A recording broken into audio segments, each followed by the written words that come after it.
ఉత్తరప్రదేశ్ను యువరక్తం నడిపిస్తుందని ఆ రాష్ట్ర ముఖ్యమంత్రి అఖిలేష్ యాదవ్ అన్నారు. కాంగ్రెస్ ఉపాధ్యక్షుడు రాహుల్ గాంధీతో కలిసి ఏర్పాటు చేసిన మీడియా సమావేశంలో మాట్లాడిన ఆయన, ఇద్దరం కలిసి రాష్ట్రాన్ని సుసంపన్నం దిశగా తీసుకువెళ్తామని స్పష్టం చేశారు. ఆర్ఎస్ఎస్, భాజపా ద్వేషపూరిత రాజకీయాలపైనే తమ ప్రధాన పోటీ అని రాహుల్ తేల్చి చెప్పారు. తమది గంగా యమున సంగమన్న రాహుల్, పురోగతి అనే సరస్వతి ఇందులో నుంచి వస్తుందని తెలిపారు. అనంతరం ఇద్దరూ కలిసి భారీ రోడ్ షో నిర్వహించారు.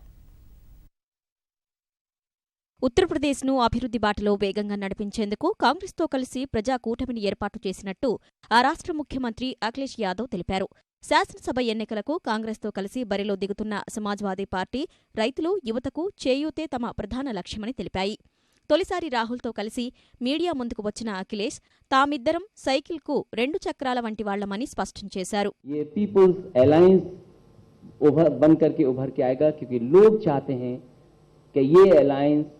सफल हो उत्तर प्रदेश में। मैं भरोसा दिला सकता हूं कि जिस रफ्तार से तरक्की और खुशहाली, जिस रफ्तार से काम हुआ है उत्तर प्रदेश में, आज कांग्रेस पार्टी और राहुल जी के आ जाने के बाद और तेजी से काम होगा।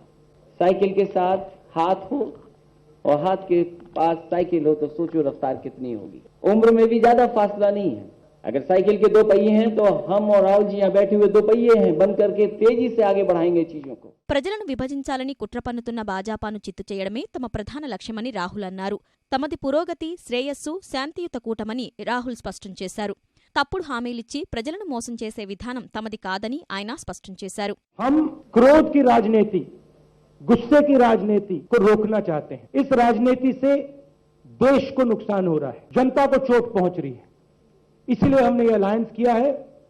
हम मिलकर लड़ेंगे और यहां पर कांग्रेस पार्टी की, समाजवादी की सरकार आएगी, युवाओं की सरकार आएगी, प्रगति की सरकार आएगी। हम चाहते हैं कि जो क्रोध आरएसएस और बीजेपी फैला रहा है, जो झूठे वायदे आरएसएस और बीजेपी यूज कर रहे हैं, इनका प्रयोग कर रहे हैं, उनका हम मुकाबला करें।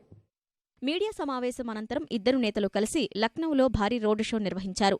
రాహుల్, అఖిలేష్ తొలిసారి చేపట్టిన ఈ యాత్రకు ప్రజలు భారీగా తరలివచ్చారు.